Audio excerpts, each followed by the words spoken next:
राम जी हमारे निराले हैं साहब, लोक की नाथ है ना,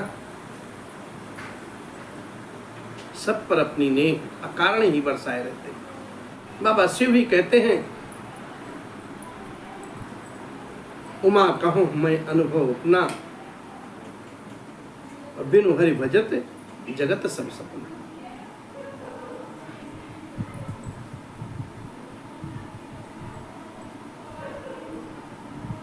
भगवान का भजन ही एक मेन मुख्य साधन है ईश्वर के सामीप्य जाने का। लेकिन तामस तन ये सब तो करता नहीं, उल्टे पुल्टे कर्मों में लीन रहता है। इसी प्रकार से जयंत की जब एक गति होती है, जयंत सबसे पहले अपने पिताश्री के पास जाते हैं। पिताजी के बस की बात नहीं है, राम जी का वो अमोघ बाण सरकंडे वाला रोक दे।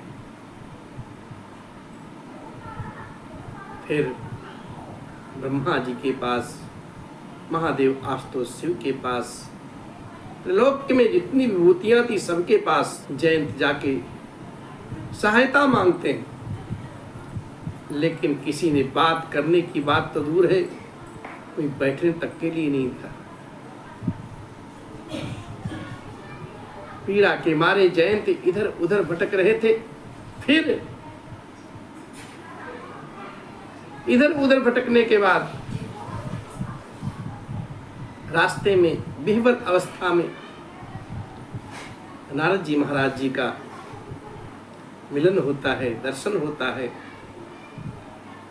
और जब नारद जी महाराज जयंत की ऐसी गति देखते हैं, द्रवित हो जाते हैं।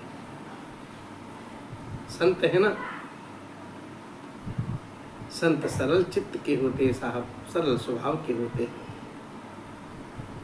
नवनीत के समान उनका हृदय होता है। और जयंत की ऐसी दुर्दशा को देख करके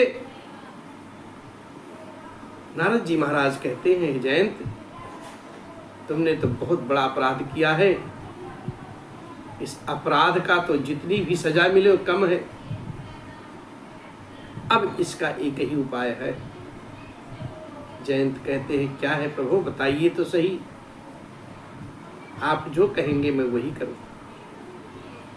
बोले, जिसने ये दारुण दुख दिया है उसी की शरण में जाइए और वही आपके इस दुख का अंत करेंगे। तत्क्षण प्रणाम पूर्वक नारद जी से विदा लेते हैं जयंत, और फिर भगवान रघुनाथ की शरण में आके कहते हैं कि अतुलित बल अतुलित प्रभुताई, मैं मति मंद जानी नहीं पाई। निज कृत कर्म जनित फल पायूं। हे नाथ, निज कृत कर्म जनित फल पायूं। अब प्रभु पाहि शरण तकियायूं। अब प्रभु पाहि शरण तकियायूं।